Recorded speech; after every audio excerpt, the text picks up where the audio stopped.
my god! Beyond the palisade is a well-trodden yard. 10 damage. Desna's with us! With the light hammer, you end up crushing his Varn esophagus. moves over to the garden of the sculptor. Falls. And battle medicines the sculptor. Yeah, go ahead and make a lore sex party check. Varn will join you for drinks you shortly. Can tell I'm pretty upset about this. I can't. Nicholas, who are you? He lost a party member. So I gotta go get drunk? That's alright, it sieges his attention. I think you're dealing with your Quick emotions. question. Should we discuss the way a composite longbow works? Get out of here, Swanee. The big muscular dude with the crossbow. Yeah. You killed that guy. We need all 6 of them. Hello, adventurers and friends. Welcome to the MNmaxed Podcast, Season 2, in which we play the Extinction Curse, the second full-length adventure path for Pathfinder Second Edition from Paizo. We cannot wait to get started on this adventure where the characters are circus performers. And the adventure is made all the better for having you, our friends, join us. And now, without further ado, on with the show. We open into a brightly lit red and white big top tent. A man in a red jacket stands in the middle of a circle of interesting characters. Clearly, this is a circus, and clearly, they are the performers. The man is Myron, he is the ringleader, and he is about to deliver a speech. Well, this is it, folks. We've worked very hard to come to where we are today. We are here to entertain this crowd. These people of Aberton have been getting beat down. Their crops are not yielding as they used to. The rains and the storms are more vicious. They need something to take their mind off of life and how hard it is. That is where you come in.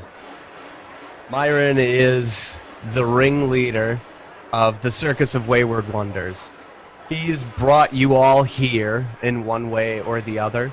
Some of you coming from other circuses, looking to try new management. Others are here because they liked the idea of the sound of an adventure. And what's more adventurous than running away and joining the circus? So tell me what you would be doing to prep for the show and just make it so that you're doing it together. Are we in the show? Are we actually the show? Or, where are we at this point? Well, Myron doesn't really like giving out the show order. He would rather keep all of the performers on their toes going into it. Because he feels like terrible management idea. That sounds like terrible management style. So realistic. So, yeah, exactly, right? That shit happens in everyday life. Great guy, just bad planner, right? Everybody who has a trick, and in this case is basically everybody but Savatri, right? Yes. I mean, I have a trick, but not for the big show. What's your trick? Well, you have a trick? You've got a non-performer. Yeah, I'm a non-performer, though. Yeah. And So then you'll be medic during the show. You have a Yes, non-performer. I'm the medic during the show, so I don't do shit. I'm going to be preparing my healer's tools into my bandolier. Well, I would say that Kestrel would be drinking and limbering up. Myron. Yes, Moonlight. I wanted to talk about my act again. Oh, are you concerned? Yes, I think it needs something more. Well, what do you think it needs? I don't know, just something bigger, flashier. I've seen it plenty, hundreds of times, Moonlight. It will be fine. It will be a very, very pleasurable performance. I just know it. Okay. Thank you, Myron. He goes to, pat you on the head, but he kind of has to wiggle his arms, through the branches and to pat you. He gets a splinter. I really have to stop doing that. And he walks over. He Sorry. walks over. It's okay, Moonlight. It's okay. He walks over to the elven man. Kestrel, how much have you had to drink this morning? Enough, sir. We'll have a few more before the show. Indubitably, my friend. He claps Kestrel on the back and he leans over to Savatri and just Make sure he doesn't hurt himself. I'll take care of him. Thank you. And finally, he kind of walks over to the dwarf, and he goes, Jeb, Is Turtle ready for the performance today? Oh, you know it. Myron reaches down to pet Turtle. How He does Turtle snaps. react? He doesn't like me very much yet, does he? He doesn't like many people. Okay, well, I guess that's why you handle Turtle, yes.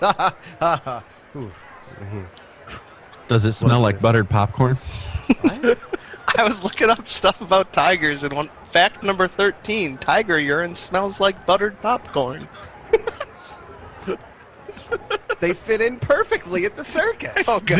This is how we attract people to buy popcorn. We just spread Turtle's urine in a trail, leading from the bleachers, the stands, over to the popcorn vendor. Oh, that smells fantastic. Oh, that smells amazing. Let's go get some. Go get some popcorn. Good boy, Turtle. Way to pee. Never gonna be able to eat popcorn again. So disturbing. Well, never. Next time I go to the movie theater, I'm just like, fun fact. Say it Oh, yeah. really loud for everybody Ruin to it hear. for everybody else. Yeah. Yes. So I wanted to get that interaction. Everybody interact with Myron. This is the day of the show. And Like our first show. Our your first show. show. I feel as though we have not made that clear. This is the Circus of Wayward Wonders' first show. Yeah. In fact, Hence Moonlight's nervousness. exactly. She's done the act a lot, but never like in front of a large crowd. Myron's kind of going around and checking in, and touching base with all the performers, making sure everybody's comfortable. You see him going around, like he goes and you see him talking to the dwarfs, and he's got a hand on his hip and he's gesturing and he's making this levered motion with his arm. And you're like, yeah, something like trebuchet instead of the ballista. The trebuchets are really popular now. I just remembered now that it's trebuchet. Is it really? Yeah. Is it? Is it really? Seems Trebuchet? French, and Yeah, it looks French awful would not French. have. Well, that's the The thing fuck is, French? it's like somebody like had said that they went to Europe and Going to Europe doesn't mean shit. Going to No, France not is what like- is what means something. They were. He said that he met somebody in a cafe and they were talking about trebuchet, and a French guy corrected him and said he's trebuchet. I'd say No. fuck off, French. That guy's fucking with him. Hold I was on. gonna say the French I guy would could be say. trolling him too. No, he was right. It is trebuchet. Trebuchet. you- Trebuchet. Trebuchet? That's literally what it sounds like when I'm listening to it here. Trebuchet. The things you learn. So now you guys are all kind of together. Do you want to make the assumption that you're all kind of like are friendly with each other? Absolutely. Like I would a little assume so. group of friends in the circus, right? You guys are all preparing individually for the circus tonight. Let's have a conversation. I am ready for the circus tonight. I am excited for my first performance in front of an audience. It will be quite wondrous. How can you be so confident? We've never done it in front of this many people before. I feel as though we must have had this conversation in the past, but I'm not sure if I can remember it. Are you able to drink, Moonlight? Yes. That is how. Have some. And I hand my tankard over to Moonlight. Moonlight would take it and take a drink. Are we going to have a conversation about We're going to have a Leshy Mandy conversation real about quick? the physiology of how leshies work and can they get drunk? I have no idea. Does Moonlight just kind of like that much? they just stick their hand into the tankard and just absorb it with Yeah, just absorb it with roots? like Like your here, let me finger- have a drink. Just, Yes. okay. Leshy dips its hand in your tankard. Exactly. I love this. There's I have no something so how it affects disconcerting it. about that. Just picture for me real quick. You looking to get somebody involved in a conversation. And you're like, here, try my drink, and just okay. Hand in the cup. that But it's a tastes tree really person. It's obvious, of course. I know, It's a I tree know. person. And Kestrel just like takes the mug back after, and then just kind of looks at it and goes, kind of shrugs shoulders and Yeah, it's fine. gives it Take another back. drink. Tastes a little more woody now. It's got a Yeah. nice oak acid. It's got an earthiness to it. There's his It's very good. Yeah, I really have no idea how that would affect Aleshi. Couple of hours pass. Suddenly, the sun starts to set. It's Suddenly the sun starts to set. I know. What do you guys It want to came out of nowhere. Fucking, I did not expect that shit. Just the way you I'm just said making it. fun of. Yeah, I'm just making fun of how you said this. Suddenly Suddenly, the the sun sun starts to set. What time is it? It's only 1 p.m. This is very sudden. Oh my goodness. There must be something wrong. Must be some sort of extinction curse. Dun dun dun. The Circus of Wayward Wonders performs in an enormous tent capable of holding hundreds of people. And that's a good thing. It seems the entire population of Aberton has turned out for the show. Many of the town's most prominent citizens, including the mayor, are among the throng jostling for seats. Peering at the 3 rings that fill the center of the tent and waiting excitedly for the show to begin. As the lights go down and the audience settles onto their seats, the circus's performers take their places backstage, awaiting their cues.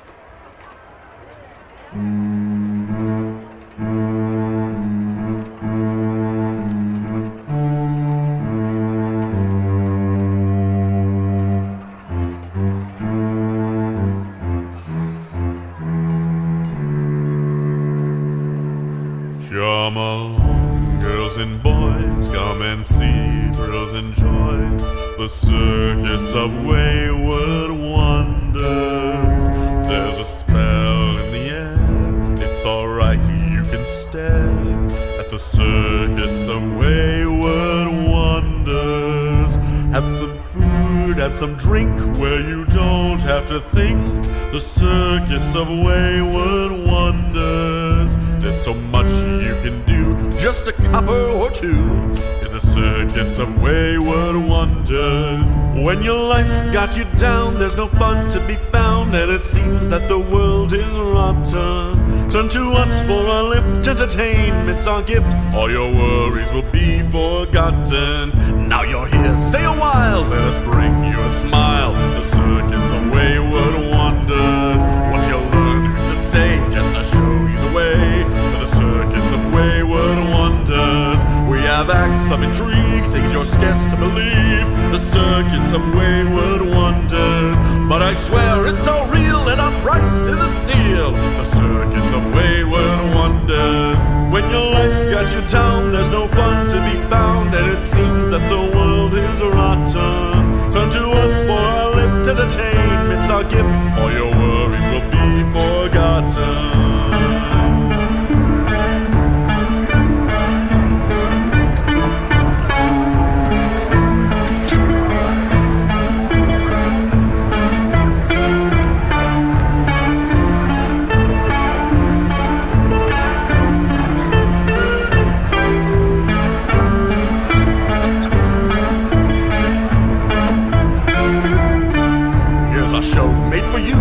Tiger or two, the Circus of Wayward Wonders. Acrobats in the sky, will they fall from on high? The Circus of Wayward Wonders. Welcome in one and all to this grand carnival, the Circus of Wayward Wonders. Step into the surreal at this price, what a deal, at the Circus of Wayward Wonders. Come along, girls and boys, come and see thrills and joys in the Circus of Wayward Wonders. Find your seat in our tents, this is MNmaxed Presents,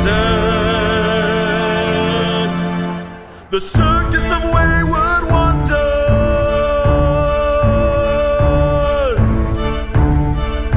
The Circus of Wayward Wonders.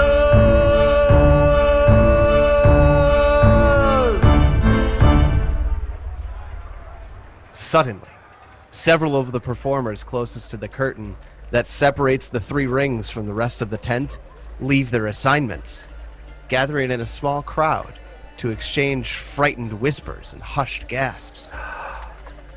Amid the group, his body contorted as if forever in the throes of terrible pain, is the corpse of Ringmaster Myron Thunder Stendhal. Everyone in the circus knew Myron for his amazing, powerful voice that could bring instant silence to the largest crowd. and he knew everything there is to know about putting on a successful performance. Now, he's dead. But the crowd is still out there, and they are expecting a show. Okay, even if the synopsis didn't say that he died like immediately, everybody knows he was going to die immediately. Everybody knew he was going to die immediately. Did you say his middle name was Thunder? It's his nickname. Wait, who fucking died? Wait, who The guy that gave us the pep talk, the hype man. Well, how Hype did man that? died. We don't know how he died. We He's don't know yet. I thought like he had a heart attack, like introducing us or something. So this is like 5 minutes before the show, or Yeah, we're talking minutes before. Holy the show now. shit. Kestrel runs over to the group, and when he sees that Myron's on the ground, he'll quick do a medicine check to see if Myron's really dead. The Savatri Okay. will do that too. Savatri, we must take a look at him. Kestrel gets a 10. Solid, guys. Savatri rolls her first one. Good way to start the campaign, man. He's definitely alive, guys. I don't know what the fuck you're talking about. Kestrel, you can tell that Myron is, in fact, very likely dead. Shit. Real quick, I say a prayer to Caden Kalian for his safe passage, and I reach out and I close his eyes with my hand. As the other performers stare at the corpse, whisper to each other, and anxiously peer around the curtain, the professor, a thin, frail veteran of the circus, looks up. Well, what are you all standing around for? He asks, his weak voice barely audible in the hushed silence. Have you seen that crowd? We haven't ever had the tent packed this full. There's a show to put on, and we have to find a way to do it. So finish your makeup, get into your costumes, and send in the clowns. Very good. I'm going to show you guys the professor here. Does he have two massive hickeys on his neck? Oh my god, he does. What the fuck is that shit? Okay, they aren't hickeys. You guys would have known this, but since we're live here and you guys were talking about the professor having hickeys, those are actually burn scars. now I feel Burn scars. Wow, Yeah. I'm an asshole. Yeah, way to go, Dix. No, they're hickeys. So the professor actually was formerly a juggler and a fire eater. Ah, So yes, those are not hickeys; those are burns. okay.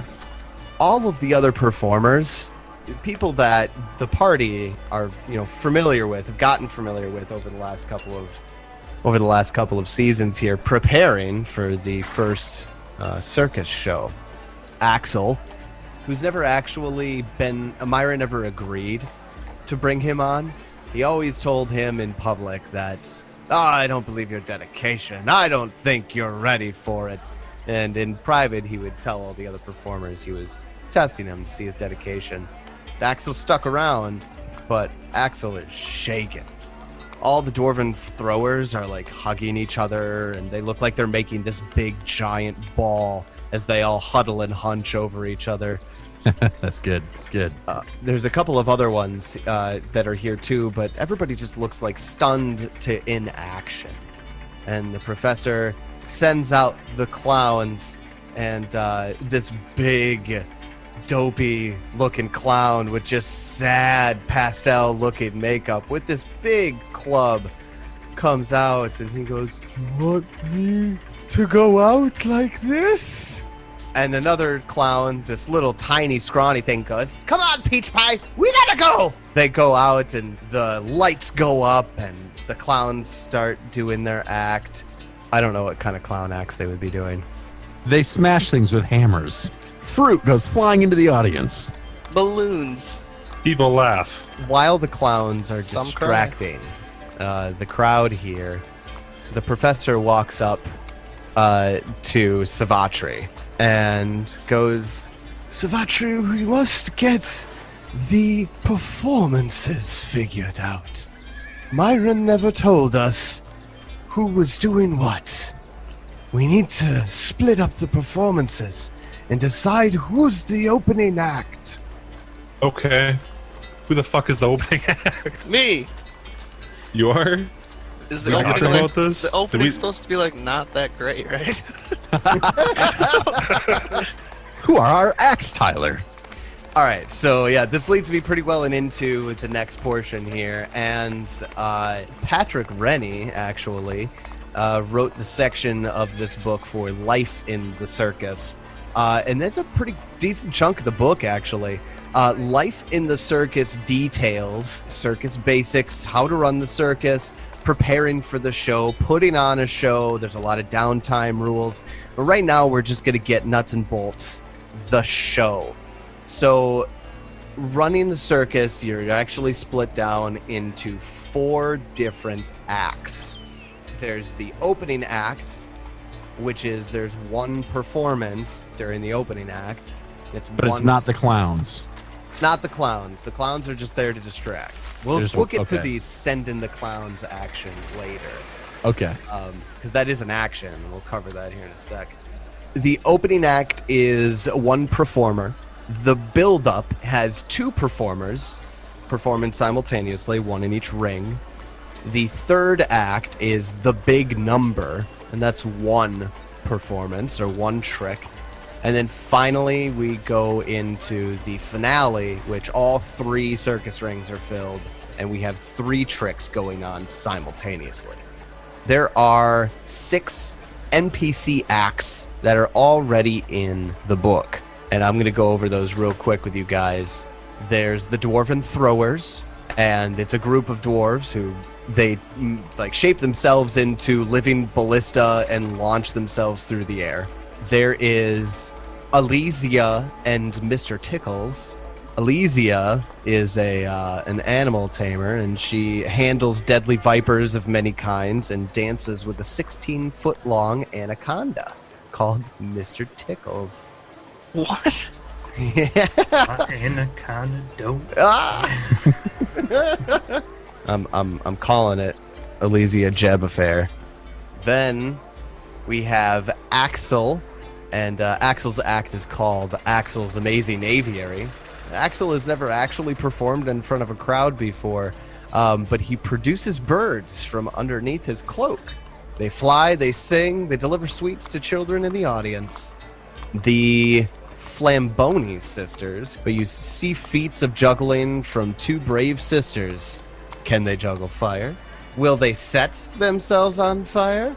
Then we have the Featherfall 5, is a family, the Kambali family. Balances on tight ropes with bounces and flips and aerial feats to delight. And finally is Mordain the Magician. Acts of illusion prepared, not with magic. See Mordain escape from shackles, locks, and a water-filled tank. Fuck, that sounds like it should be our main act. So, you guys go ahead. While the clowns are distracting, you have to decide who is going to be the opening number.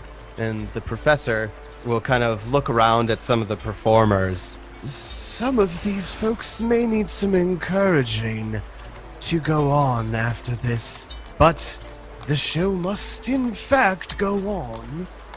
You're very confident in yourself. Maybe you should go first. Why? Thank you, Moonlight. It's quite kind of you, and also quite accurate, if I should say so myself. I would be most pleased and honored to be the first act of the Circus of Wayward Wonders. All right. So okay. Kestrel, then you're the opening act, then. Who will be the build-up acts? How many do you say we need? 2? 2 build-up acts. So 2 at the same time. Correct. Gotta now get let me the tell you dancing guys. snake out there. Let me tell you guys something Do we here. put the real quick. 2 2 animals, yeah, the 2 acts? animal acts. I like that. I agree with that. Is it Elysia or Elysia? What do you guys like? You better? decide, bud. Elazia. No. I think already- Elysia is easier to say than Elysia, but Elysia. Let's call her Ellie. Ellie. We just It's call her Ellie. Liz. So then Ellie and Jeb. Yeah. Jebediah and Elysia. Mr. Tickles and Turtle. Ellie. Yeah, okay. So the animal acts for the build-up. Good call. And at that moment, a stunning blonde woman petite, slender, comes up and she kind of has her nose in the air a little bit. And she just goes, Professor, I'm so sorry about Myron, but I must insist I should be your big number. This bitch. Who's this blonde woman? This is Mordain. I'm assuming that's Mordain. Oh shit, that's who I thought should be the big number anyway. That sounded the most interesting. He kind of looks over at Mordain and says, I know you and Myron didn't always agree with his orderings. I will leave it to Savatri and her companions to make this decision. Moonlight's act is also probably an act that doesn't really work well with others, but doesn't mean that Moonlight even needs to go on tonight. Mordain kind of looks down at Moonlight and just goes, I don't even think you're ready yet. Well, that's a little rude. It's a big move. Myron thought I was ready. And the professor looks over at Mordain. Mordain, that was very uncalled for. I understand that you are stressed, but you need to go. Go talk to Hob and take a deep breath. And she harumphs and stalks away. Who's Hob? Her assistant. I'm cool with Mordain being the main act, but I'd probably try and like console Moonlight. Be like, it's okay, Moonlight. Do not worry. It'll be fine. Moonlight's probably like relieved. I mean, maybe a little bit of Disappointed. both, like some disappointment that she's practiced all this time and she's not sure she's going to get to do it, but at the same time, like, not 100% sure she was ready. What is Moonlight's act? Why is it that it wouldn't work as well with other people? So, I mean, it requires a lot of very dark to start with, and it's a dance performance, so it doesn't lend itself to other things going on while they're dancing. Well, how about this? Kestrel will go up to Moonlight and say, What about it, Moonlight? Would you like to be the opening act? I don't know if I'm ready for that. I'd like to see you do it first. All right. Well, we'll work you up to it. It'll be just fine, Moonlight. Don't worry. Have another drink. Dip. Moonlight sticks their fingers in some more in his tankard. okay, so I think we should send somebody to go tell Mordain that she can be the main act. And then we just have to figure out what are going to be the finale. 3 finale acts. We got fire jugglers. We got like trapeze artists. And we got the flying dwarves. I say those 3. Yeah, I agree. Fuck the bird, dude. Fuck the bird, dude. No one likes birds. Like, we'll come leave We've already the got bird 2 dude for animal now. ones. We've already got But 2 he delivers animal things. treats to the children. looks like he's got a bunch of fucking pigeons or something. I don't know what birds are. You're not the druid.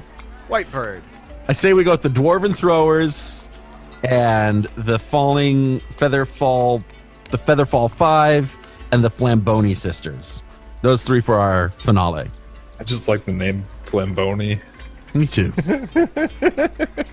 Or is it Flamebony because they juggle fire? No, it's got to be Flamboni. Flamboni. For sure. Are they Okay. in agreement? Does everybody agree? Do these NPCs agree with us? Well, you guys are going to have to go around and kind of talk to everybody. So what's the first NPC act that you want to have happen? The first NPC act would be Me and Elias. Yeah. Eli, Jebba and Elysia. Ellie with Jeb. If you guys look around, you actually don't see Ellie around anywhere. I'll go hunt her down. Well, yeah, okay, Jeb, you go to find her. You know where Survival she check. generally- You don't need to track her down. You know generally where she's at before a show. And you actually find her just outside the tent in the back with Mr. Tickles actually kind of curled around her and almost like drooping over her and looks really lethargic, and she's petting him and she looks anxious.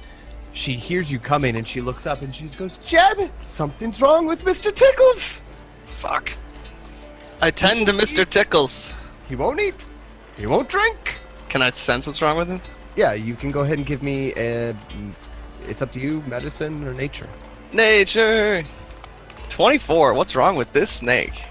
So Jeb kind of like leans down to Mr. Tickles and kind of slowly moves his hands across Mr. Tickle's scales, opens up his mouth a little bit, and looks at the color of the inside of the mouth, closes it. You think about it, and this snake has goblin pox. Not goblin pox. Anything but that. Actually, luckily enough, goblin pox isn't lethal. Mr. Tickle's in no real danger, and he'll likely recover in a few days. Nope. Not acceptable. We're gonna Is he heal okay, him today. Jeb? He's Is he got gonna be okay? the kung flu. The kung flu. No, I tell her she's got goblin pox, and it's easy fix. He just needs some rest. Oh, is he gonna be able to go on with me tonight? Do I think that? Goblin pox is a disease. You might be able to suppress the illness just enough to allow it to perform as planned. But you would need a medicine check of some kind, or somebody that could perform a medicine check of some kind. Can I just heal him? It's a disease, because it's not actually like damage. I got just the person for it. I'll be right back. Oh, tell Savatri to hurry. How'd you know? Alright, I explained the goblin pox to Savatri Okay. and see if she'll help. If she's okay working on a snake. No, I join Jebediah, though. I want to go save Mr. Tickles. Oh, Savatri, thank you so much for coming. I'm so worried about him. If you were to make a medicine check, you could attempt to suppress the disease. You spend at least 8 hours caring for a diseased creature. Impromptu treat disease. If you get a good enough DC, you'll be able to suppress the illness just enough to allow it to perform. Is that actually a thing so far?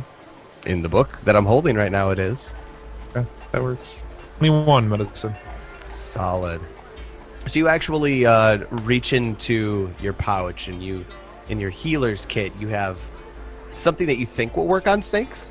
You're going to give it a try, but you mix up a little bit of this poultice, and you have Ellie kind of open Mr. Tickle's mouth a little bit, and you rub it inside and around. You let it sit, and you think in the next 5 minutes, the nausea from the steak should be suppressed and should be okay to go on. Ellie looks at Savatri and says, "Oh, thank you so much. Am I going on tonight?" Yeah, you'll be just fine. Or Mr. Tickles will be just fine. Oh, good. Which act am I in? You'll be joining me if that's okay. Oh, okay. Have fun. Sebastian gives a little wink and walks away. He knows. She knows her cues to leave. Just kidding. Ellie is really, really like doting on Mr. Tickles right now. So you guys have the opening act, the build-up. Who's doing the big number? The magician. Mordain. Yeah, who's gonna go tell Mordain that she's up? Well, she's up last. Big numbers the third. No, act. she's the. Yeah. Yeah. Oh, I thought that's what she was. The grand finale. Grand finale is three things more at once. acts. Or And tricks. 3 tricks. Which was the Dwarven Throwers, the Flamboni Sisters, and the Featherfall Five. Sebastian will go tell Mordain. As you gotta go back, Hod, Mordain's assistant, he's a small, wry man. He's not flamboyant or anything. He kind of sits and Human? rings his he's a hunched over human, and he kind of rings his hands together a little bit and just goes, have you come to let the mistress know that she will be in the big number? Yes. And he kind of like hold his hands together and slowly looks pleadingly at you. Yes. Yes, I am. Oh, Of thank course, goodness. She's the most talented one here. I do. keep telling everybody that, but I'll tell her you said as much right away. And he goes over to her and I hate her now. I was gonna say, does that take a deception? Because I'm fucking lying. Like, I don't like this bitch. he'll eat it up even if you roll the 1. I kind of assumed so. And she's kind of like pops up. She was like all of like 4 feet away, like pretending that she couldn't hear you. She stands up gracefully, slowly, and walks over to Savatri and goes, "I knew you'd make the right decision, Savatri. Thank you." And she glides past. Just walk away. Fuck that bitch. I hate this bitch. I don't even know her and I hate her. She has a reputation for being very egotistical. She's definitely the diva in the circus troupe. Next, you guys have the Dwarven Throwers. Yeah, the final act is the Dwarven Throwers, the Flamboni Sisters, and the Featherfall 5. Got it. The Dwarven Throwers are all nearby the curtains, still kind of huddled into their ball. How many of them are there? It's hard to tell, actually, how many there are. They're always constantly moving together, and they're making adjustments and latching in and hooking into each other. So it's almost difficult to tell how many there are at any given time. Like every time you think you've got it nailed down, like, all right, I see 5 of them, a 6th one pops out from somewhere. I like this. That is very good. They're still nearby Myron's body, and like I said, they've all kind of like brought themselves into this big ball together, and it's like, you know, shuddering and heaving as they're all. So while Savatri is talking to Resting Bitchface, I will go. I will go talk to the Dwarven Throwers. As you kind of approach them, one head kind of pops out of the pile and addresses you. Aye, Moonlight. Do we know names of these people, or No. they're just? No, you don't know any of the Dwarven Throwers' names, actually. You rarely get names from the Dwarven Throwers, and anytime you do get a name from a Dwarven Thrower, it's random, and if you were to take all the names you've heard, there might be like 23 names that you've heard. So I like these guys. Do you guys think you could do your act tonight, even after this? Oi, I don't know. Let me check with the pile. And he kind of puts his head down, and you hear like this low rumble. Go ahead and make a diplomacy check for me, if you could. And like, while they're doing that, Moonlight would just be like, you know, for Myron, and I get a 15 on my diplomacy check. Suddenly, the whole pile goes still, and a handful of heads, you're not entirely certain how many, kind of pop up out of the pile, and all together, like a surround sound. Aye, Myron! And then boop, boop, boop, boop, they all kind of pop out and start coming out of this ball form, all one at a time, doing backflips and tight tucks, and before you know it, they're arranged into this tight formation where they're zigzagging in with each other and kind of look like they're ready to roll out. Great. You guys will be in the 4th act. And again, in unison, a resounding aye. Thank you. Let's see. Then we've got the Flamboni sisters, right? The Flamboni sisters are a stoic pair. They're sitting on a set of crates, just kind of next to each other. One sister has her arm around the other, and they're just kind of looking down. They're still holding their juggling clubs, and they're just looks like they're having a moment of silence.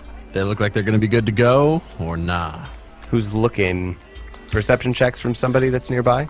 It'd be probably Moonlight, Kestrel, Savatri, and Jeb are taking care of the sneak. I roll a nat 20 and get a 25 on my perception. That's fantastic. Moonlight gets a 9. Moonlight, you're having a hard time, like, reading people?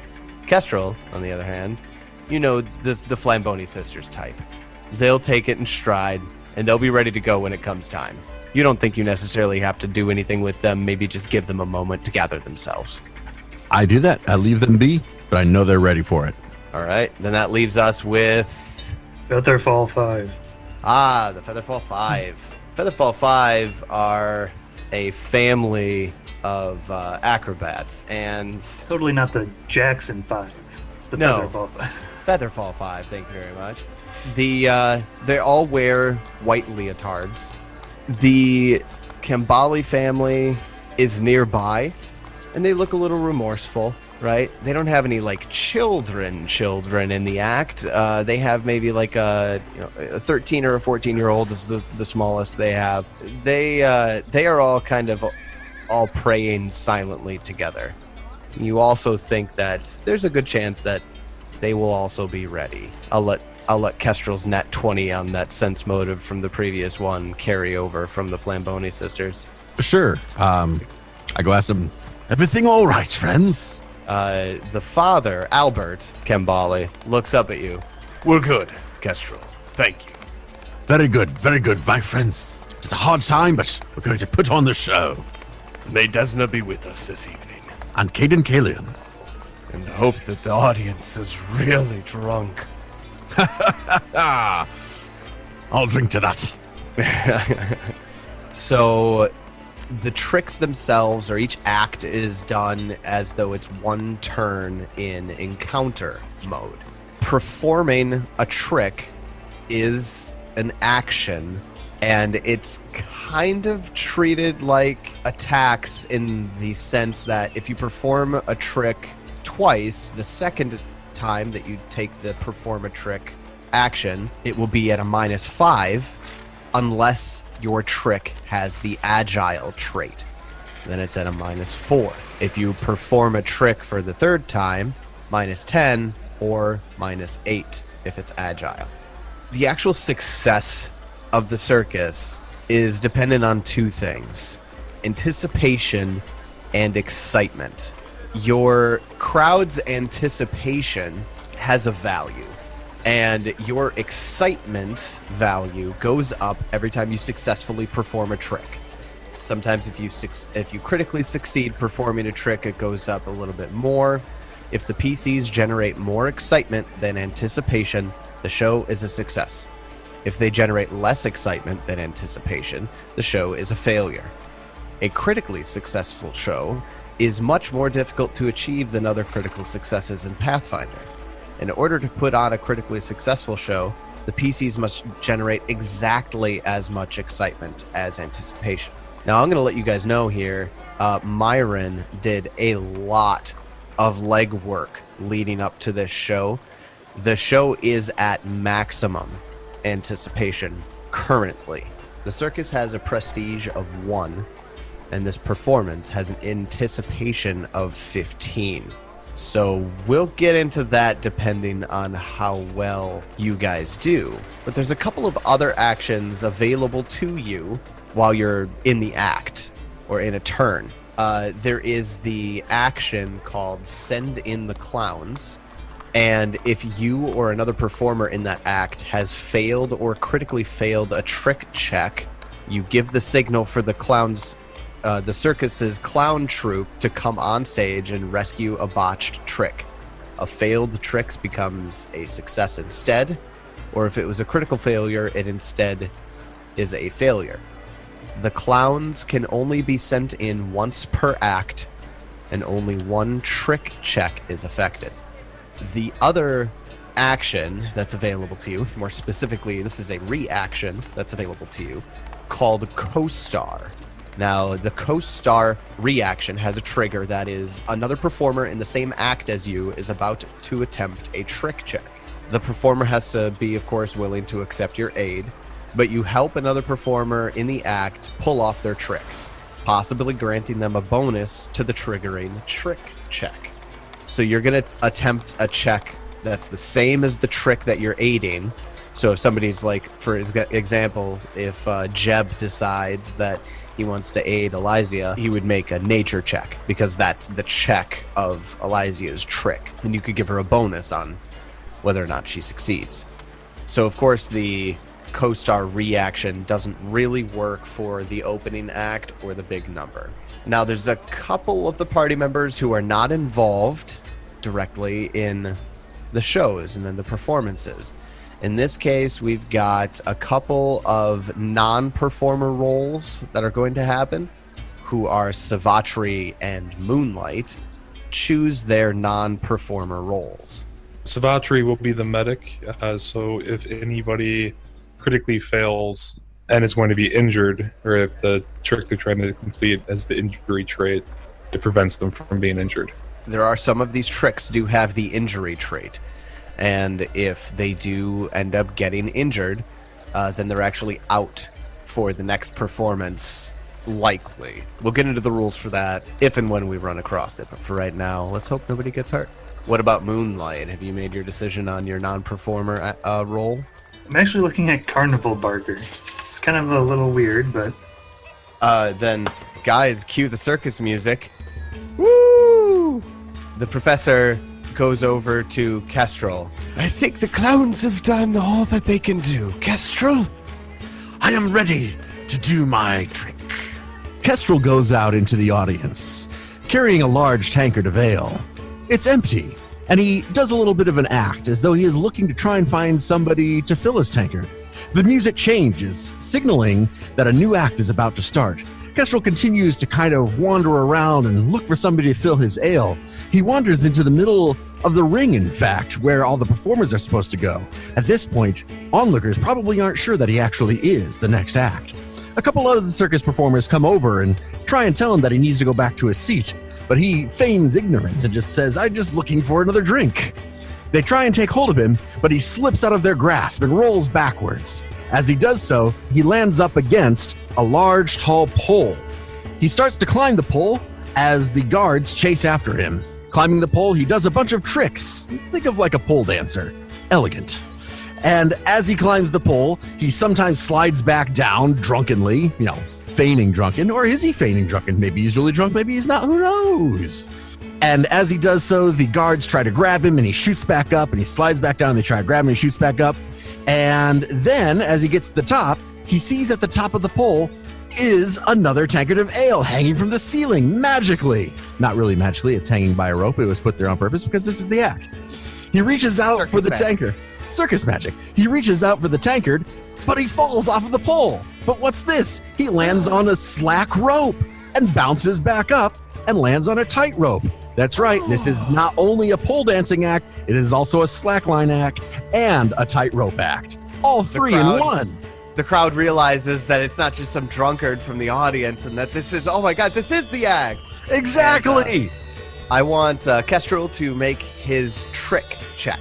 So, acrobatics. Acrobatics. Here it comes. I'm holding on to that hero point just in case. Hey, that ain't too bad. I get a 23 for my acrobatics check. All right. That is a success. Excellent. Now, and basically, he bounces from the tightrope to the slack line to the pole to the slack line to the tightrope, and he does like flips and shit in between and spins. That's what happens. All right. Now, to let you know, actually, doing the trick check is one action. Your act has 3 actions, so you have 2 actions remaining. You would generate more excitement if you made a successful check. But I get a -5 on this check. Except for, doesn't your trick have the agile trait? I'm sure it does, because it is an acrobatics check, which I would assume is agility-based, so it is agility-based. Well, you get to, if anybody at home gets to play the adventure path at the beginning, there's tons of traits that tricks have, but the players have access to 4 traits to assign to their tricks. The animal trait, the fire trait, the water trait, and the agile trait. It would make sense that, yes, this has the agile trait. So it's a -4. Be a -4. Yeah, so does Kestrel have any kind of idea what the DC on this check is? I don't want to keep you guys entirely in the dark on this one.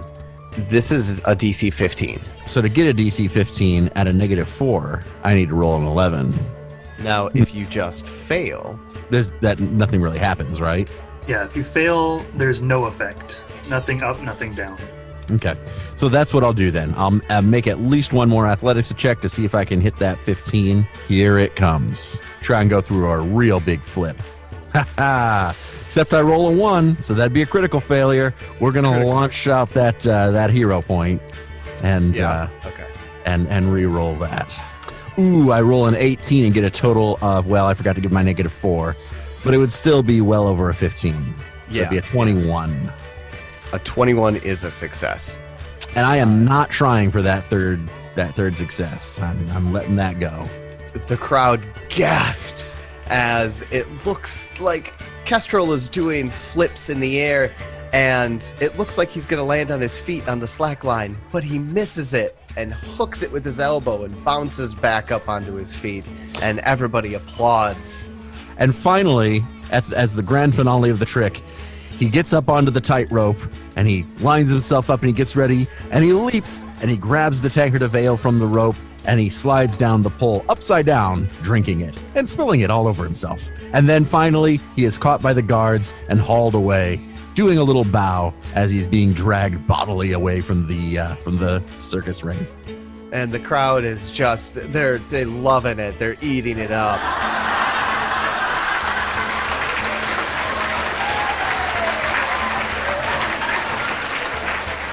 So 2 successes in the opening act is going to generate. I think it's just 2 excitement. I think it's just 2 excitement as well. All right. Then the music changes as 2 of the rings light up. We are now leading over into the build-up. We have Jebediah Hickburn and Turtle. Woo! And then Elysia and Mr. Tickles. I don't know. People are expecting like a turtle and like another clown, but really it's a snake and a tiger. And a tiger. So now we have 2 tricks that we're going to be performing here. Our first trick is a balancing act of the 2, and Turtle will jump up on Jeb's shoulders on 2 feet and just walk around all badass and roaring. Nice. All right. The crowd is startled and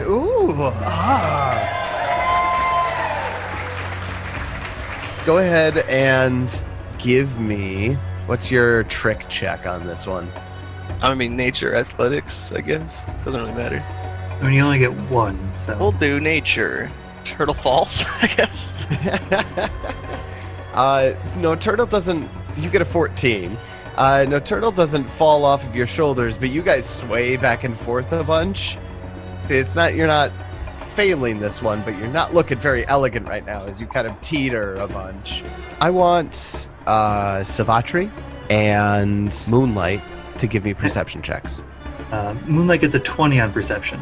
Moonlight, you see in the crowd, like as Turtle kind of gets up on Jeb's shoulders, in the crowd, you hear some people in the back kind of like walking through, and they're not with the circus, but they're walking through the crowd going, 2 gold, the tiger eats the dwarf. I'll take that bet. Dude, I'll take that bet. Like, oh, the snake's gonna eat a kid. I'll put 5 gold on it. Yeah. There's a bunch of there's a couple of like ruffians in the back who are like taking bets on the circus members like having harm come to them. So Does it look like people around them do not appreciate this, or it does look like people are like people are uncomfortable. People around them are immediately uncomfortable. okay? What, as I know, since I noticed it, what can I do? What can we do about it? You have some options. You can attempt to like chase the ruffians off. You can try to like make a request that they leave. You can go while Jeb's up there. I mean, it's a big tent. If you went around while Jeb was doing his trick to like get them to try to convince them to leave, you could certainly do that. I will absolutely do that. I'm assuming I didn't see them with a 13 perception. No, but you do see Moonlight go walk off towards the crowd along the edges of the tent. Since I'll Kestrel's follow. act is over, would he be able to see that possibly? Yeah, I'll go ahead and I'll give you a perception check on that. Sure. I get a 23. I'll follow Savatri then. So all 3 of you are kind of going around there. Yeah. I want Jeb. You have 2 actions left. I'll attempt a second trick. Okay. Now it's going to be at a -5 on this. And we'll use... Oh, hey, wait a minute. Hold on. Because his check is nature and he has the animal trait, he gets a +1, Oh, that's true. He does. Forgot about that. which turns his 14 into a 15. It would have been a success. You're right. Huzzah! Circus rewind. Rules lawyer. Yeah, rules lawyer. Swanee's never helped me in these before. This is strange. So then, yes, now if you go into this next trick, instead of stumbling around before, Turtle is menacing and roaring at the crowd, and they're oohing and they're eyeing. For the second trick, we will attempt the fire ring. You're doing the fire ring? Yeah. But it's not real fire. They don't need to know that, though. Are you worried that Turtle will get his... Hell yeah, I'm not going to let her fur get burned. That's why we're the good circus, dude. Right. And then, so yeah, I'll try another nature check here. Okay. And we'll just get rid of these action points, eh? Hey. 20. All right. It actually would be at 15 because the second time you Oh, right. 5. So, But Oh, +1. and you still need that +1, so you would have gotten a 16 overall. The 16 nature check. Jeb is coaxing Turtle through the ring of fire, and it's a perfect jump. But and you said I can assist my partner? I mean, my trick act?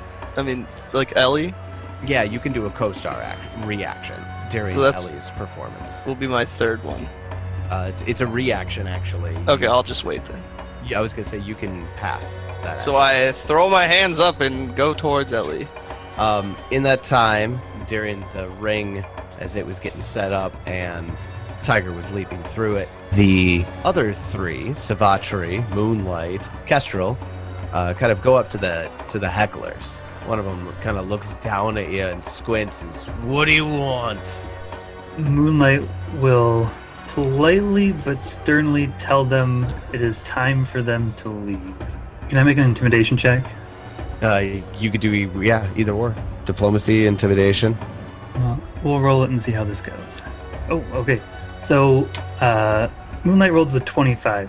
So, Moonlight looks at them, and more sternly than you've ever heard them before, will say, "Gentlemen, it is time for you to leave.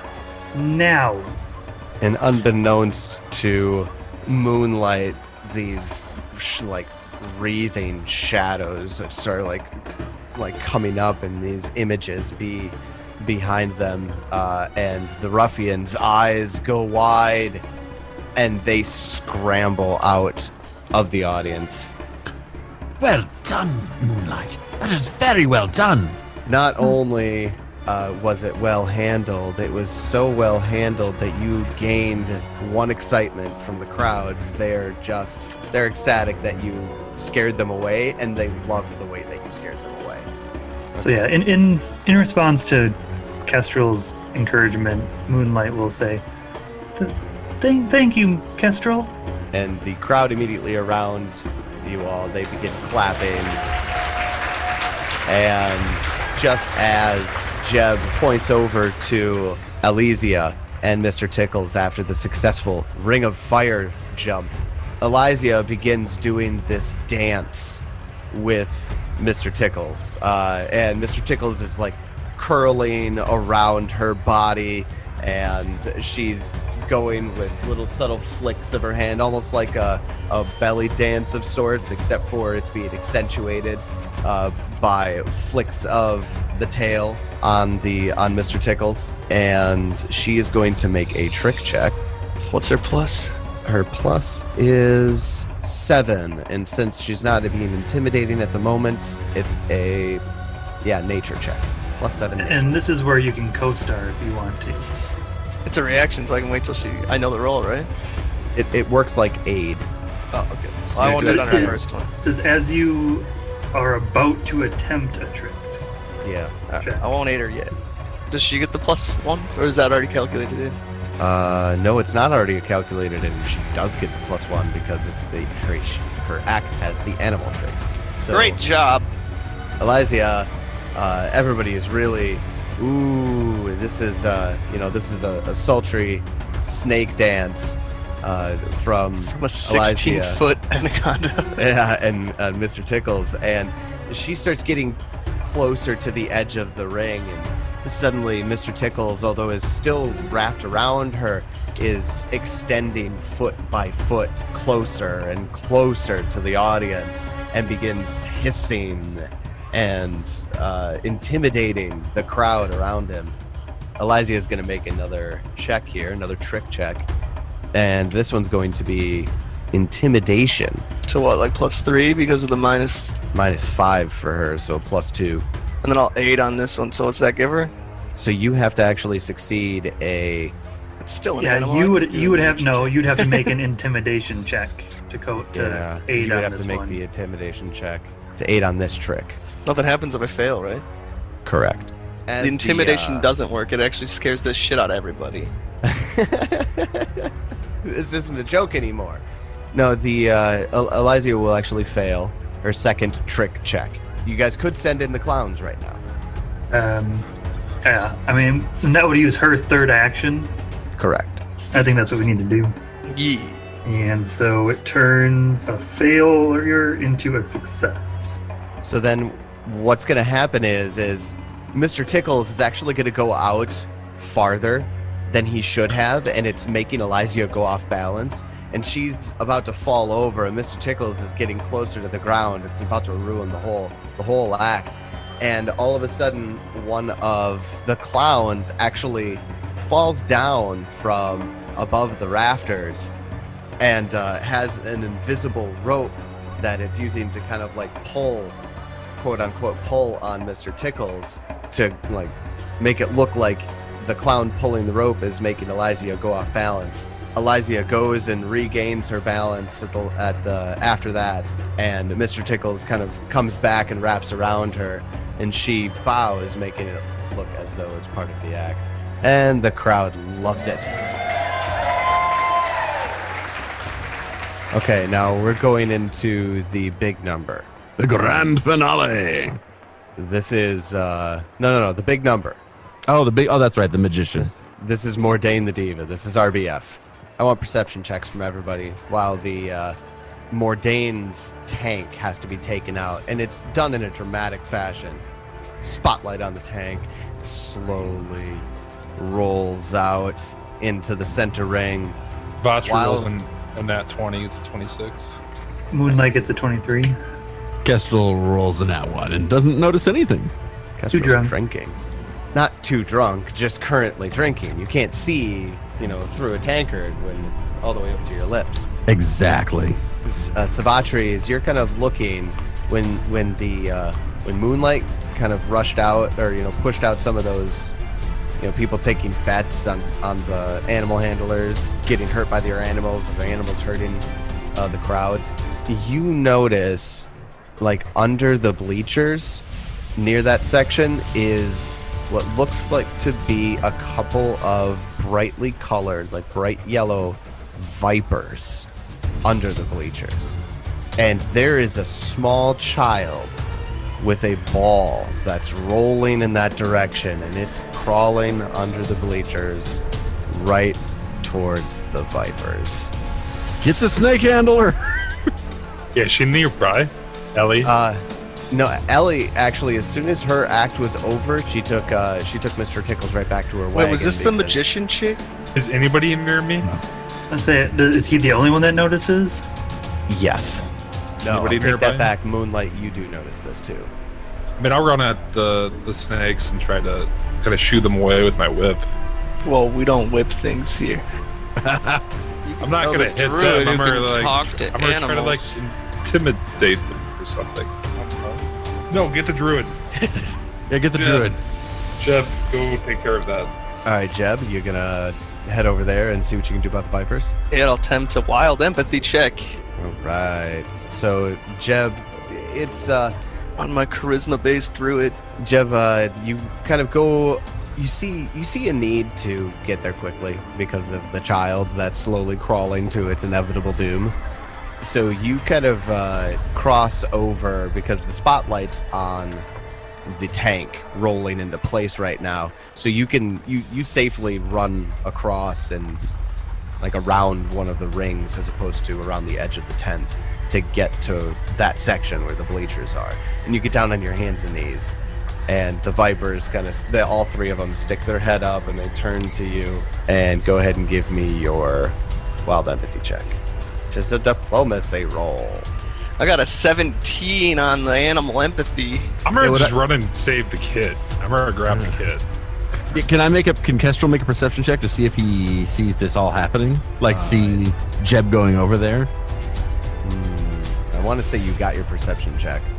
I mean, I also failed, but Savatri told me. That's true. All right, yeah, I'll give it to you. You don't need another check. You would have seen, or you're keen enough to know that you need to watch at what the other performers are doing. So yes, go ahead. Okay. How far away from me would you say it is? Well, let's go ahead and bring up that good old big top map. the very northeastern bleachers. That's where the snakes are. So where would the rest of us be? You guys would be behind the curtain, somewhere behind the curtain. I mean, because I'm doing Barker, I think I'm supposed to be out like in the crowd. I'm trying to draw people in. I should buy like a door, maybe. I don't know. I'll let you take that one back, only because the entire town, as much as they can fit into the tent is here, you Was can't already actually, there. Yeah, you can't fill any more seats right now. So if you want to change that, you can. Would you say I'm within 120 feet from these vipers? Easily. Can I cast my Ray of Frost at them? Can I enter combat? I mean, yeah, obviously. But maybe that'd be too obvious. I don't know.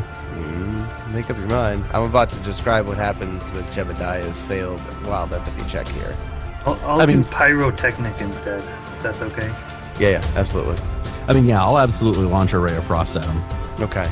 So before you do that, Why are we attacking the? We don't want to scare everyone. I mean, I'm gonna wait for Jeb to try and do his wild empathy, and then I'll see. I'm gonna let him did. bite me and be like, and then we'll walk off with him. Jeb, you made a deception check, not a diplomacy check. That's fine. Same stats. Oh, it is, okay. Supposed to go, oh shoot, and roll again, Jeff. Come on. Oh, what was that? That's kind of what I was getting at. As Jebediah gets over there, the snakes are looking at him, and for whatever stupid reason, the spot operator decides to move the spotlight over to where Jeb is and the vipers. And the vipers look directly into the light and then back down at Jeb, and they're looking really aggressive. And the crowd that's immediately right there kind of parts away. And so some people stand up and part away, and there's some gasping going on. And Jeb gets down and does this weird gesture with his fingers, like moving them back and forth. And the I'm a Jedi. snake's heads start bobbing in time with Jeb's finger movements, and he directs them out of the tent. The crowd thought that was part of the act. You guys generate 1 excitement for that. I'm a Drew. Sweet. Now, Savatri, Mordane's tank is set up, and Hob is out there with her. Hob is very flamboyantly dressed, bows to Mordane, and Mordane stands up and she flares her arms out, and she's just basking in the audience's attention.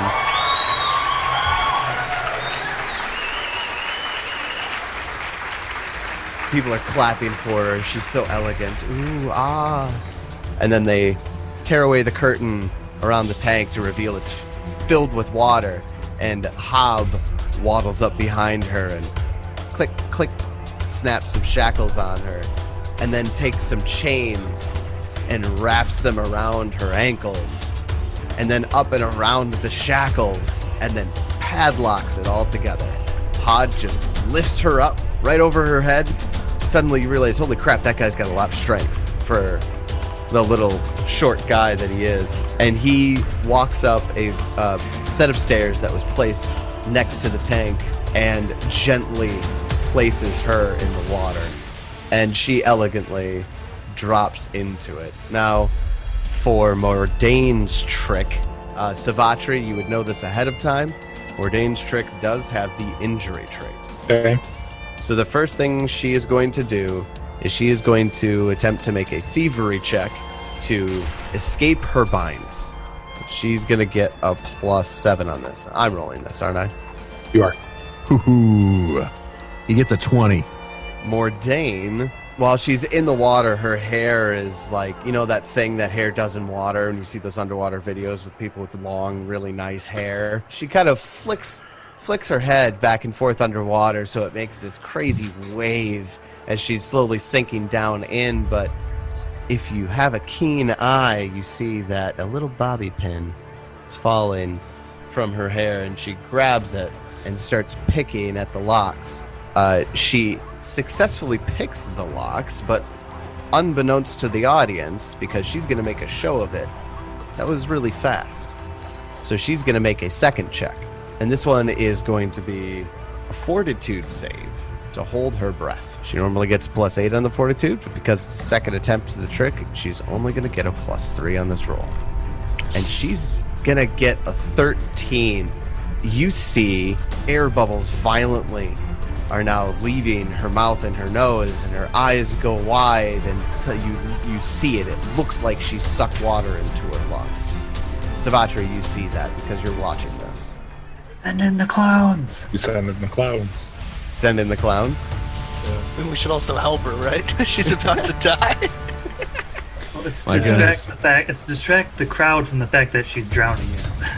And then I'll go dive in and help her. You're going to dive in and help her?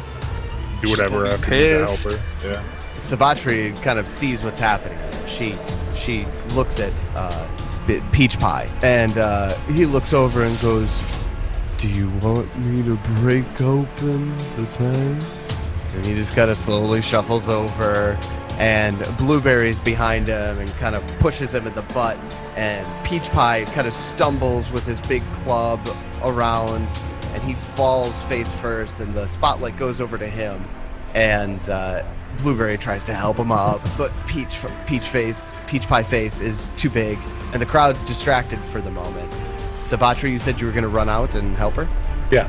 Okay. You run out there, and as you get out there, Hod, now the spotlight's not on you guys right now, it's on the clowns.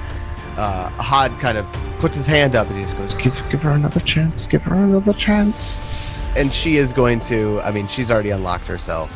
So she's going to come up out of the water, and she's like coughing and hacking a little bit, but she's keeping it quiet. The clowns, with their act abruptly stops as Peach Pie chases Blueberry, who had ended up standing on his heels and pulling on his butt on his overalls to get him up, is chasing Blueberry out of the tent. And the spotlight goes back to Mordain, and she is sitting with an elegant posture with her knees together and off to the side on top of the tank with one hand in the air, palm up, waving, doing the princess. Us Midwesterners would know it as the county fair royalty wave. Yes. Back and forth. What is it? Wrist. Elbow, wrist, or something. Yeah, there we go. Elbow, wrist. I don't know. If I try doing that, it looks really dumb. But anyways, she's waving to the crowd, and they're like, "Oh, she got out! Yay!" They cheer. Huzzah! Yay! That was another successful act. Yeah. By the skin of their teeth. By the skin of their teeth. So that's going to be 2 successes in that one. As Mordain's tank is being rolled away, it's now time for the grand finale, and the circus music begins to ramp up. And Savatri, actually all 4 of you, because none of you were in any of the... Yeah, none of us are in this one. I want everybody to give me a perception check. Moonlight gets a 19. I think that's going to be the highest. Moonlight, you're killing it with the perception checks tonight. Moonlight, you see out in the crowd a pair of what are obviously drunken audience members. You noticed them a little bit before. They were the ones that were like from across the crowd talking about receiving bets from the ruffians before, who were trying to take bets on injuries within the circus. Now they're currently loudly arguing about whether or not the shackles were even locked before she got into the tank, Mordain. And they're standing up in their seats, and it looks like they're about ready to come to blows. Moonlight, would you point that out to the rest of us? Yeah, I'll point that out as I head that direction. I follow. Savatri, I think we could try to talk them down. I agree. Jeb, you coming? Yeah. What about Turtle? Is Turtle going with? Yeah, she should come with me. Turtle can help. All 5 of us. All right. All 5 of the party goes. Never split the party. Never split the party. So you guys get over there, and you see some of the crowd members are like rolling their eyes, almost like you get an idea that like, all right, here we go. These guys are going again. Yeah, it's not a big town. I'm sure everybody knows who these people are. Right. They're actually it's a man and a woman. They're middle-aged. They're standing. Other audience members nearby are kind of like asking them to be quiet. And now as you're approaching, now they're both like turning not on each other but on the audience members around them, rearing their fists back and threatening to start fisticuffs. And you guys get there. I think I don't know, Ted, if you want to join, maybe make a diplomacy check to try to get them to let's say, come along, friends. Let's get you another drink. Let's go outside. All right, go ahead and make your diplomacy check. Can Ted aid? Yeah, I will aid. Wow. I fail. Definitely Ouch. not. Actually, That's a that's a critical critical failure. failure. I get a -1. Yeah, you do. This is why we don't aid. That's why we donate. Every single time we try to aid, we critically fail. Moonlight saves, it doesn't fucking matter. That's a 26 by Moonlight, by the way. Yeah, it's a natural 19 for a total of a 20, well, with the -1, not a 25. All right. And I don't know if it makes a difference. I do have group impression, so I can actually make that check against 2 people at one time. No, because you have group impression. Nice. Yes. How fortuitous. It's not necessarily gonna matter that much. As soon as you come up and start talking to them about it, and they're like, "Oh, it's that little tree. You want to have a fist fight? Well, come on at it. Come on. Give me your fists." Hold on now. You need to leave them alone.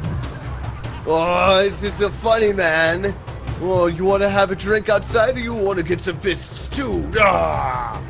Oh, I'd like both. All right, initiative. How about we go out? Oh. Roll initiative. They're gonna charge down the bleachers at you. Do we plan on Bleachers are- killing these guys? All for it. No, just keep me alive and I'll just do a bunch of non-lethal. Or, I mean, Excuse me. let me take them out because I'll just non-lethal them. The bleachers are filled enough that getting through a square that has bleachers would be greater difficult terrain. I'm more worried about cones and lines. Oh, there's totally filled with spectators. Cones and lines will absolutely screw somebody up. That's kind of what I figured. Rovo and Jalene. Yeah, Rovo is an older man with big jowly chin and one of those huge old-timey mustaches that actually like looks like it goes way down, but shaved at the chin, like a clean shaven chin. Mutton chops. Mutton chops, giant mutton chops, and he charges at Kestrel. All right, Single friend. Action. And with his first action, or his second action, he's going to swing his fist at Kestrel and get a 17 to hit. Miss. He stumbles a bit because he didn't really aim that well as he was coming at you there. And then he's going to swing for a second time at Kestrel. This time get an 18 to hit. Miss. 18 misses. All right. Then this guy here, Drunken Warrior number 1, Rovo, his turn is over. It is now Jebediah Hickburn. Use an action to give Tiger 2 actions. Turtle. He's gonna run way up here with his 2 moves, and I will move 20 feet there, Okay, so you and Turtle are flanking the along female with me and Kestrel. Drunken. Oh shit! Yeah, That's a double flank. That's a double flank maneuver right there from fucking Jeb. Jeff, that's a good move, man. And people are at our circus. I don't want them to think we just kill people, so I'm going to just. You can make a non-lethal strike with your weapon at a -2. Oh, is that how easy it is? Yep. I was just gonna punch him, but So you'd be like what you have your Warhammer right now. yeah. So I'll You'd just have use to- like the haft of it. I was gonna say you'd have to draw it because you probably didn't have it drawn. I'm gonna punch him then. Okay, there we go. Just punch him. Do just a regular melee attack. Right. 12. That's gonna miss. Oh, flank. Yeah, flat-footed.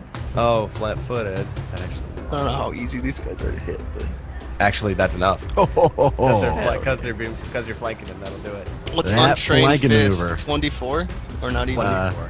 Yeah. Is it? Okay. It's It is now. 1d4 non-lethal. 5 damage. 5 damage. And I'll be done. All right, Jebediah kind of goes up, and Turtle is stalking around the backside of Jolene, the drunken female that's now at the base.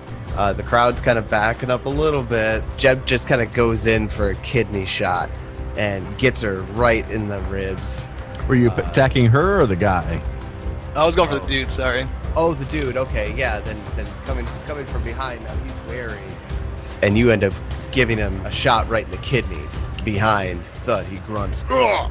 Making this character, I did not think I would be punching things. But sometimes things go different ways. All right, then is that all for Jeb then? That's it. All right, Spencer, I'm gonna give you a hero point Thanks. What have I done? for caring about what the audience thought and how you dealt with rowdy Thanks. patrons. Yes, in fact, dealing lethal damage to your patrons here would reduce your excitement value. Heck yeah. So well done. All right, then after Jeb, it is Kestrel's turn. Well, contrary to Jeb making this character, I did expect to be punching things. So that's what I'm going to do. We'll spend one action to activate a flurry of blows, which will allow me to make 2 attacks. Here we go. And we'll make them non-lethal. So first attack's going to be a 9. That's going to miss. Second attack is going to be a 14 with flanking. Looks like that's a hit. That would hit, yep. So we'll deal some damage here. Min damage, I deal him 2 non-lethal damage. I will then use my my second action to attack a third time. Okay. And I get a 5, so that's going to be a miss. With my third action, I will cast Shield. All right. And I'm done. Then after Kestrel, it is Moonlight's turn. Okay. Moonlight starts to kind of chant, and like all the like light around her just kind of like starts to dim a little bit, and she casts Daze on. I'm gonna go with the female Jalen, and the save is she needs a 17. She rolls a 10. All right, so she fails. She takes 4 mental non-lethal damage. All right. Jolene takes that. Is Daze actually non-lethal? Yep. Nice. Daze is mental non-lethal damage. Is that a level 1 spell or a level 0 or a cantrip? It's a cantrip, isn't it? Cantrip. It's actually Nice. my bloodline spell too, so Nice. I get a +2 against will saves for the next round. I'm not too worried about these guys casting will saves, but who knows? And then my third action, I will chant again and cast shield. Shield. All right. Another blue protective shield goes up around Moonlight. All right. This time, it's Jalene's turn. A drunken female from the audience. She leans down and picks up a rock from the ground with her first action. With her second action, she stumbles further towards the ring, and with her third action, then throws a rock at Jeb. Jeb does a 16 hit you. That'll be a miss. Realizing that you can't just dodge this rock and let it hit the audience. Oh, are we wearing armor? Am I wearing armor like during my stage performance? That's a good question. I'm gonna say I wasn't. So that would I mean, hit. actually, I would think maybe you would. I mean, I guess I got tiger claws going in the back of my shoulders. part of your outfit for the show. All right, That's fair a enough. good point. I just kind of wanted to hit me and not a fucking passerby.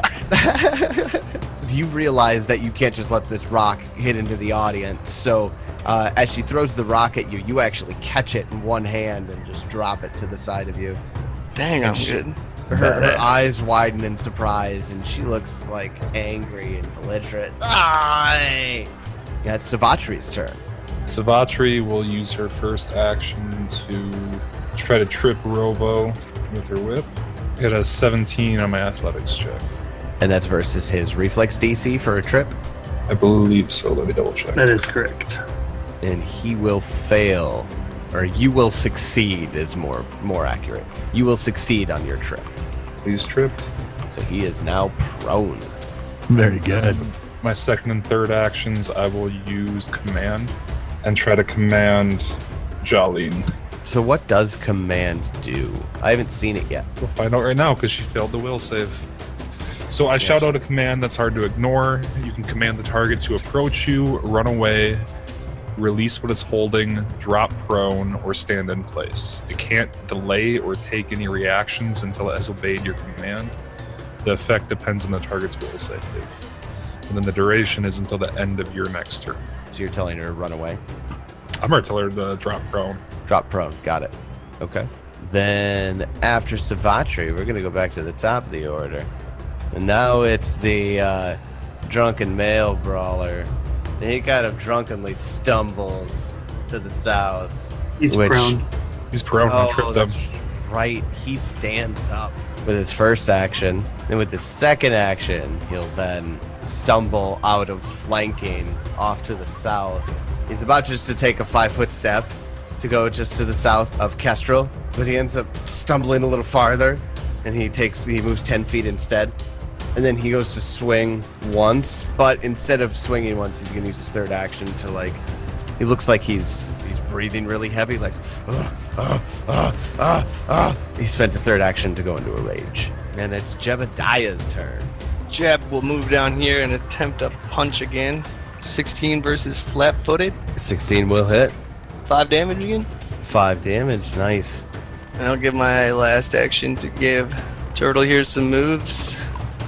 She'll attempt a grapple, which is just athletics, you say?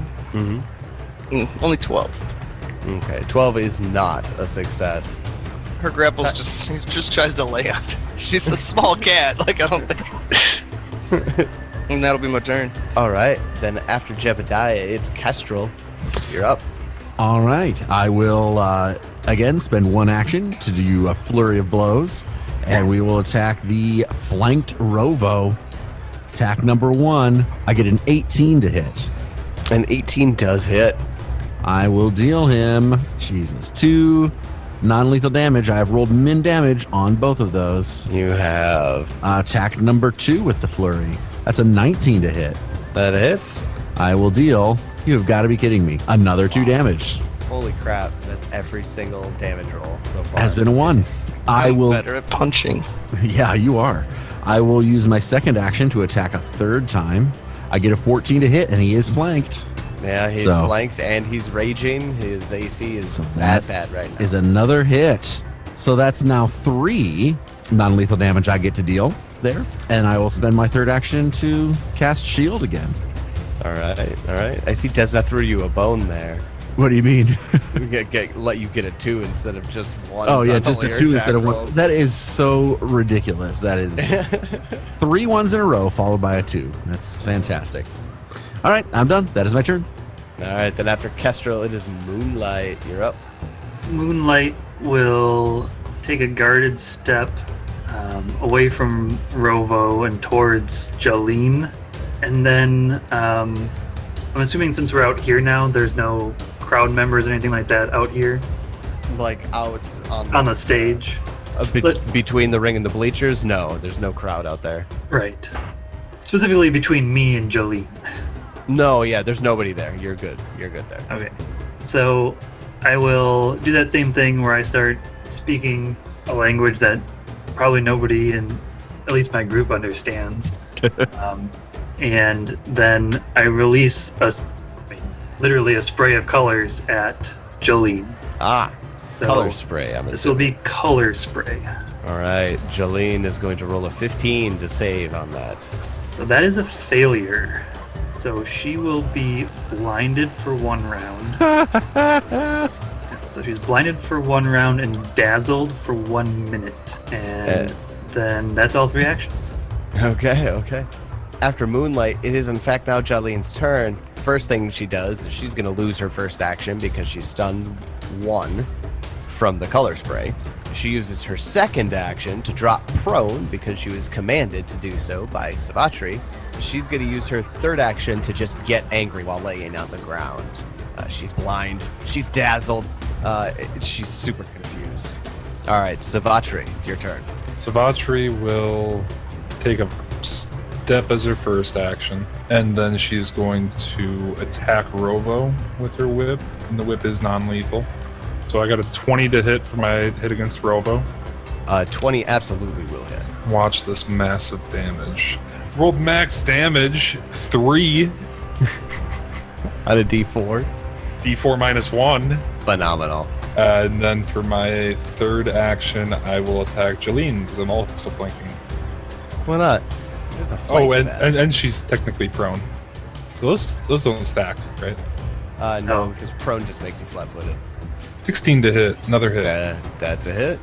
Oh, almost max damage. 2 damage, 2 non-lethal. damage this time.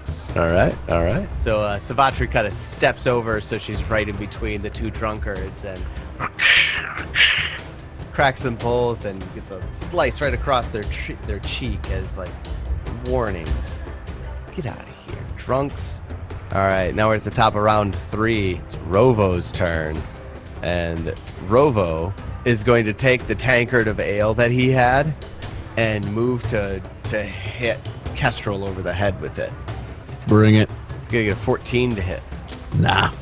He completely overshot that swing, and he's actually going to use his second action to stumble 5 feet to his left because he made such a wild swing at you.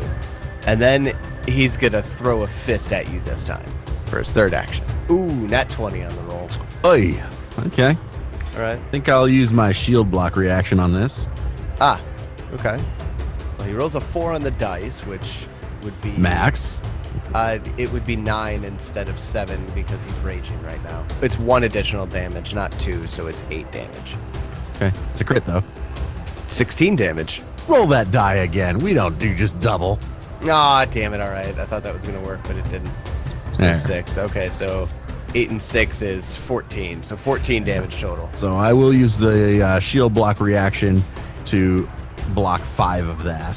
But ow. I'm rolling 1s, and he goes on and crits. And now your shield is gone for 10 minutes. Yes, that is true. But I think it was worth it. Oh, absolutely. All right. He stumbles after that first big swing, and then he brings both of his hands up and kind of like a hammer swing, clasps his hands together and just clubs you across the face. All right. Then it is now Jebediah's turn. We will continue to beat this guy senseless. Move back over to get into flanking with him. 16 flat-footed. Absolutely, that hits. Punch 6 him real damage. Good. All right, Jeb comes over, and he's sick of messing with this guy. He's got to put an end to it. So he goes and We've got a circus to do. He punches him right above the hips, right at the bottom of his spine, and the guy goes and falls to the ground. Get the clowns. Carry him out. Send the clowns in. Tell him to dispose of the body. He's just knocked out. He's unconscious. He's just unconscious. All right, then Jeb, that was first action to move, second action to swing. Do you do anything? With Third your action, Turtle will attempt another athletics. Going for grapple. 12 will not grapple the squeaming and squirming and angry Jolene. The cat just starts walking around her. Just stalking around her. Yeah. Just getting sick of this drunk lady. All right, then it's going to come over to Kestrel. All right, Kestrel will move the 10 feet to get up next to Jolene into flanking with Turtle, and will spend 1 action to activate Flurry of Blows and make a couple of attacks. So attack number 1 is going to be a 25 to hit. That's a critical hit. Which is a critical hit. Fantastic damage incoming. So that's 10 non-lethal damage to Jolene. All right, that's a big hit. I will make my second attack. Now I got a crit. I'll make my second attack with Flurry of Blows. Second attack is only an 8 to hit, even with flanking, I'm assuming is going to miss. That will miss. And since I can't cast shield again, I might as well just spend my third action throwing another wild swing. See if I can get lucky. Not with a 2 on the die. That's a 1 to hit. So nope. I am done. All right. Kestrel gets a good sock in right under where her armpits are while she's on the ground. She just kicking her while she's down. Exactly. Get out of my circus. Moonlight, you're up. Okay, I'll cast Daze on her again. Okay, so another will save from her. Another will save. She's gonna get a 16. That will fail. Alrighty, then. So take 4 damage. Which is being partially resisted, so I have to ask, do they have resistance to like mental damage because they're stupid? Because they're drunk. They have resist 3 That mental because is they're so drunk. Hilarious, and I love it. That is bullshit. And you don't have a variable on days either. It's just a fixed your casting stat. So you're just dealing I'm just 1 damage. gonna do 1 damage every time. Hey, it's better than none. And then I'll cast shield. Alright, boom. Okay, then after Moonlight, we're going over to Jaleen. She's on the ground and just getting beat, and she don't like it. So she's going to use her first action to stand up. She's still not feeling like she can see 100%. She's having a hard time focusing, but she sees Kestrel in front of her, and she swings wildly at him. Gets a 20 on the dice. Now, however, because she is dazzled, that means that Kestrel is concealed to her. So she has to make a flat check of 5, which means she rolls a d20. 5 or higher succeeds. She rolled a 4 on the flat check, which means she misses. Fuck yeah! Go color spray. Kestrel doesn't know that this just happened, but he is very appreciative of Moonlight. Because that would have been another saved your ass from a fucking crit. That was really, really good. Wow. That worked perfectly, didn't it? Fantastic. Then for her second action, she shakes her head and blinks her eyes a bunch and rubs them a little bit. Hold on. Could you imagine just like, you think you just got this perfect hit and it goes through like the second of the 2 of it's like there's 2 of them there and like I'm gonna knock the shit out of the second one. Oh, wrong one. Yeah, just punches the blurred vision of Oh, God, That is great. And there she's gonna swing again at Kestrel because that's maddening. Stupid agile monk. Does a 16 hit. It does not. All right, 16 is gonna miss. Then that's gonna bring us over to Savatri. It's your turn. I will try to trip her with the whip first. 11. 11 will fail. Then I'll take a regular swing with the whip. 19 to hit. 19 will hit. 1 damage. Non-lethal. Just a little And flick right in the back of the neck. okay, I'll take a third swing. Rolling really well. Her AC is garbage. 1. Yeah, you rolled a 4 on the dice with a -3. A 1 will not hit, of course. And then after Savatri, we're going to go over to Jebediah. It's your turn. Hey, I'm a short little dwarf, so that's 2 turns right there. 2 strides to get all the way over to Jaleen. All the way. But I'm not gonna give Turtle an action. I'll just swing with the fist. Punching her. 24. Oh, Flat-footed. That's a critical hit. Nice. 11. Ooh, Jeez. big hit. It was Do I have more to- like the people's elbow. Yeah, I have to apply that, right? Yeah, Jeb kind of comes up and let's say she's still getting up from when she stood up last turn, and you just come up and you people's elbow her just down right in the shoulder, and it takes her down and her head hits the sand floor and she is knocked unconscious.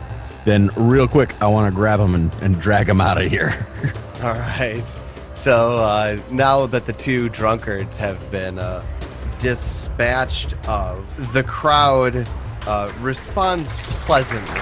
They're not like cheering you necessarily for beating up a couple of drunkards, but they did absolutely start it. No excitement gained, none lost either. I feel like that was like the best that was gonna happen there. Absolutely, you're right, yes. All of the grand finale acts are in their rings. Let's see, we have the Flamboni sisters, who have the juggling batons that are on fire. Savatri, that does have the injury trait. Probably gonna have to watch out for that one a little bit. Then we've got the Dwarven Throwers, And then what was the final one? Featherfall 5. The Featherfall 5. The Featherfall 5, that's right. Ted, didn't you say you wanted a certain one? Which one did you want? Yeah, Got- the whatevers. The Flamboni sisters? The Flamboni sisters, yes. I called dibs on them. I want to do the. Flamboni sisters. Okay, yeah. I want to do the Featherfall 5 because they're an acrobat like me. Right on. All right. Well, I will take the Dwarven Throwers then. Even though the Dwarven Throwers are my favorite act, I like them a lot. But we acrobats got to stick together. I just like the word Flamboni. All right, so then out of the Dwarven Throwers, the Flamboni sisters, and the Featherfall 5, who will be going first? Flambonis? Flambonis? Walking out, juggling some torches. Hell yeah. All right. So then for the Flamboni sisters, they have 2 checks, Deception, and they have a Fortitude save. I don't know why the Fortitude save is there. I think it's to like put themselves out when they get caught on fire, but getting caught on fire is part of the act. Okay. What's their modifier? It is +7 to both Deception and Fortitude save. So yeah, their whole act is that they're juggling. They're actually very good at juggling, but they pretend to be very bad and light themselves on fire. Gotcha. And then they comedically put them out. 20 for the deception. So the first trick check is successful. One of the sisters is juggling the batons enthusiastically in the center ring, and the other one's kind of fussing with getting hers lit and accidentally lights the other one's cape on fire and puts her hand to her mouth and oh no. So now we're gonna have to make the second trick check, or if you Okay, want so- to do second With my Pyrotechnic, we get double excitement for that. for that specifically. Well, it says trick checks with the fire trait generate double excitement. Nice. Okay.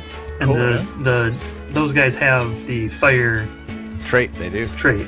So then that trick was a success, their first action, and it did generate double because Moonlight is helping making the fire more intense. Ted, do they take a second action? Do they have to? They can You don't pass. have to, no. What are we at for excitement right now? We're at 12. We want 15. So there's we need two- to get 2 more acts. 3 more out of the next 2 acts. So, I mean, I think passing gives us the best chance Yeah. of that working. Yeah, because if I succeed at 1 more time, it's 2 more. Right. It's still technically fire. Yeah, I pass. I don't do anything else. Yeah, and do these guys have a trait that they could use to help someone else? Do other people? They're what, acrobatics? NPCs can't. Oh, okay, co-star. sorry. All right. Yeah, never mind. only PCs can do that. So then that would bring us over to the other act. Is that going to be the Featherfall 5 or the Dwarven Throwers? Dwarven throwers. Dwarven Sure, let's do the Throwers. Dwarven Throwers. All right, then the Dwarven Throwers, they have the team trait, and they have acrobatics of 7 and an athletics of 10. Dwarven Throwers, I guess they're gonna... and they're throwers. They're gonna throw one of their guys across the room and have the other guys catch him. I mean, it's pretty straightforward. Do you got acrobatics on that or athletics? Looking at athletics, I mean, they're like, picking them up, chucking a dwarf across the room. How many more do you need? How many more excitement to get you right onto 15? 3. So then go ahead and make your trick check. We get a natural 20 for a total of 30. That's a big one. Wow, okay. Gotta relook at what critical successes do. You get excitement plus Very an nice. additional excitement equal to half your level, rounded up. So that means you gained 2 excitement with that success. But you also increased the anticipation by 1. What does that mean? So that means that anticipation went from 15 to 16, and he got 2 excitement from that check. We'll So never the be able to Dwarven- outperform our first performance. So the Dwarven Throwers, they all quickly line up, and they're, climbing on top of each other, and one of them's like tunneling down in between some of them. You thought that there might have been like 10 or 15 or 10 or 11 of them when they came out, and now they look like there might be like 12 or 4 of them. It's hard to tell. But suddenly they stop, and they're in this form of a crossbow, a giant ballista, and they launch one across the room, and he tucks tightly into a ball and then spreads out Swan and then tucks and rolls and lands right at the last second, not splatting his head on the pavement. The crowd goes wild.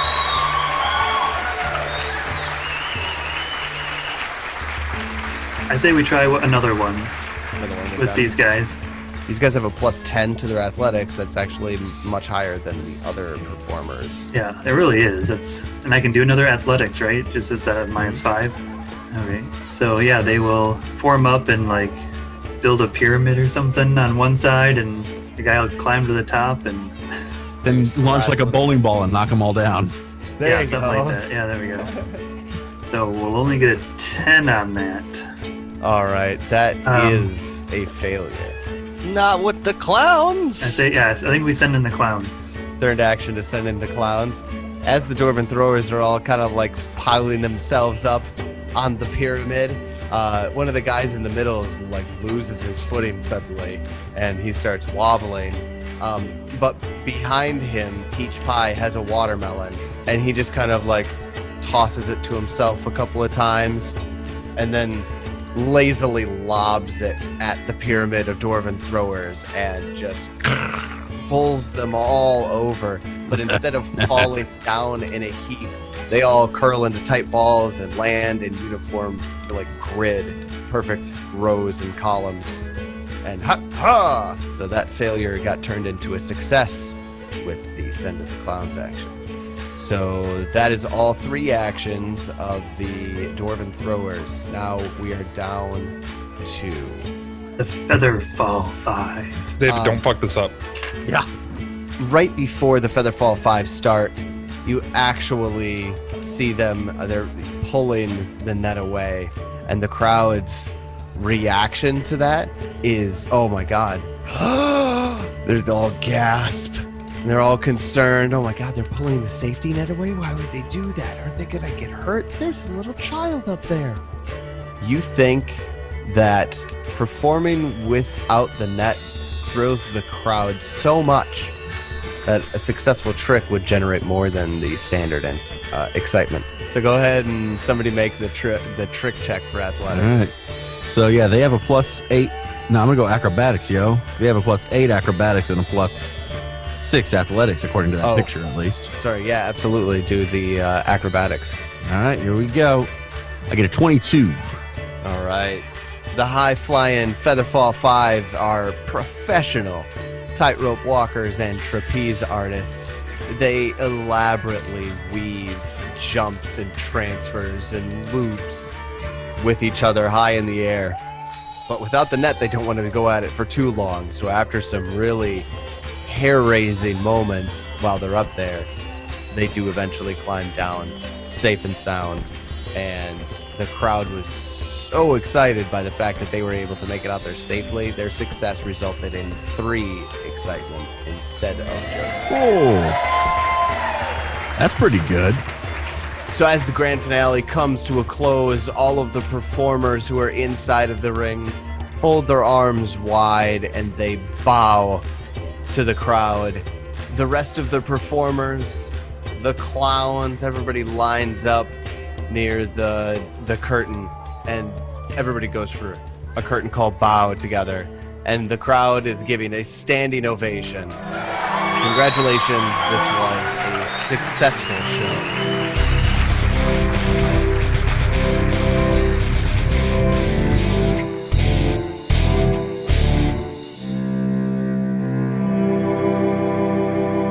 Thank you for joining us here on the MNmaxed Podcast, Season 2, The Extinction Curse. Check out our new website, www.minmaxed.com, for all sorts of information about the show and links to all of our different things, like our Discord, our Patreon, our Twitter. And we hope you join us next week as we continue the Circus of Wayward Wonders. Until then, may you have many great adventures of your own. It's your turn.